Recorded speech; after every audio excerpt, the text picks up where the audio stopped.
Ini sepak bola penting. Karena sepak bola adalah harga diri bangsa dan rakyat Indonesia. Ya kan?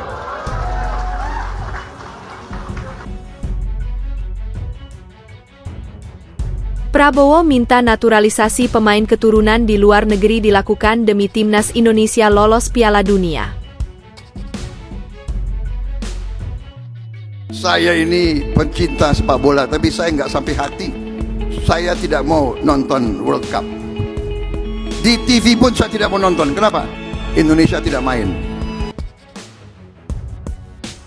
Mengulas taktik andalan pelatih baru Arab Saudi, rekam jejak istimewa, ancaman nyata timnas Indonesia.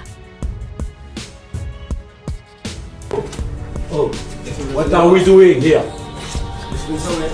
Saleh.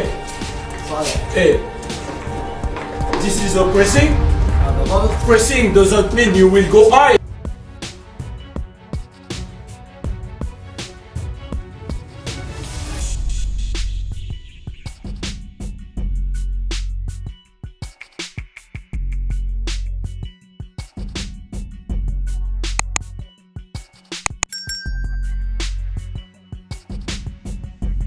Prabowo minta naturalisasi pemain keturunan di luar negeri dilakukan demi timnas Indonesia lolos Piala Dunia.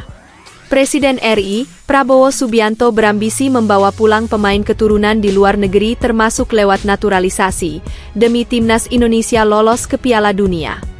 Tekad itu sudah lama digaungkan oleh Prabowo Subianto.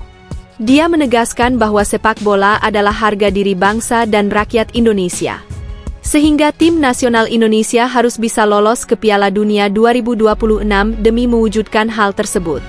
Meski tidak banyak yang tahu, sebenarnya Prabowo dekat dengan dunia sepak bola. Dia memiliki wadah pembibitan untuk generasi muda yakni Garuda Yaksa Football Academy. Karenanya, tidak heran kalau Prabowo membandingkan negara seperti Ghana, Nigeria dan Arab Saudi yang berhasil mengalahkan Argentina dan tampil di Piala Dunia. Prabowo heran kenapa Indonesia tidak pernah bisa masuk ke Piala Dunia. Hal tersebut menjadi alasan baginya tidak pernah menyaksikan Piala Dunia di televisi. Semata-mata karena dirinya tidak melihat Indonesia tidak ada di Piala Dunia. Saya kurang bersemangat menontonnya, karena tidak ada Indonesia di situ, Piala Dunia, tandasnya. Untuk mewujudkan tekad agar timnas Indonesia tampil di Piala Dunia, Prabowo bahkan meminta agar pemain keturunan yang tersebar di luar negeri dibawa pulang. Kalau perlu kita cari pemain yang hebat keturunan Indonesia di luar negeri. Kan banyak, iya kan? Sebut dia. Bahkan Prabowo berseloroh, andai ada pemain luar negeri yang mirip orang Indonesia, agar direkrut. Langkah naturalisasi pemain perlu dilakukan untuk mengangkat prestasi dari tim nasional. Namun yang terpenting baginya adalah pemain naturalisasi tersebut memiliki darah dan keturunan Indonesia. Yang penting merah putih harus bisa berkibar di Piala Dunia, tegasnya. Sebagai bukti keseriusannya, dia juga menyatakan akan menunggui latihan tim nasional sepak bola. Seperti diketahui, saat ini timnas Indonesia di bawah asuhan Shin Tae-yong berada di jalur yang tepat untuk bisa lolos ke Piala Dunia. Pertama melalui round 3 kualifikasi Piala Dunia dengan lolos di posisi runner-up. Kedua, melalui round 4 kualifikasi Piala Dunia baik lolos langsung sebagai juara grup atau fase playoff. Hal tersebut tentu saja tidak mustahil diwujudkan, termasuk dengan dukungan dari pemerintah. Dukungan tersebut diantaranya adalah dengan mempercepat proses naturalisasi pemain seperti Kevin Dix yang saat ini masih menunggu diambil sumpah menjadi warga negara Indonesia, WNI. Belum lagi beberapa pemain potensial yang dapat direkrut untuk menjalani proses pewarganegaraan. Bahkan PSSI sendiri menyebut bahwa di luar negeri ada 300 nama pemain yang potensial untuk menjalani proses naturalisasi. Kemudian pindah federasi untuk bisa membela timnas Indonesia di ajang FIFA. Tekad Prabowo Subianto membawa Indonesia lolos ke Piala Dunia tersebut diungkapkan saat kampanye Pilpres 2019. Kendati demikian, keinginan tersebut sangat bisa terwujud dengan jalan yang ada sekarang ini. Sekarang, Prabowo Subianto sudah resmi menjadi Presiden RI. Tentu saja dukungan kepala negara diperlukan agar timnas Indonesia bisa benar-benar lolos ke Piala Dunia 2026. Mengulas taktik andalan pelatih baru Arab Saudi, rekam jejak istimewa, ancaman nyata Timnas Indonesia. Pelatih Timnas Indonesia, Shin Tae-yong, harus berhati-hati dengan sosok Hervé Renard yang telah resmi ditetapkan sebagai pelatih baru Timnas Arab Saudi jelang pertemuan kedua kubu pada kualifikasi Piala Dunia 2026 zona Asia. Pasalnya, Hervé Renard memiliki rekam jejak yang cukup mentereng saat menangani Timnas Arab Saudi pada medio 2019 hingga 2023. Di bawah asuhannya, The Green Falcons sempat menjelma salah satu tim terkuat di Asia. Meskipun belum berhasil mempersembahkan trofi untuk Timnas Arab Saudi, catatan prestasi Hervé Renard memang patut diacungi jempol, terutama ketika melihat kiprah mereka di Piala Dunia 2022 lalu. Itulah sebabnya, Timnas Indonesia harus bersiap-siap dengan kejutan yang berpotensi dimunculkan Arab Saudi saat berduel di Stadion Utama Gelora Bung Karno, SUGBK, Senayan, pada 19 November 2024. Pelatih yang juga pernah mengasuh Timnas Maroko di Piala Dunia 2018 ini dikenal dengan gaya permainan direct ball.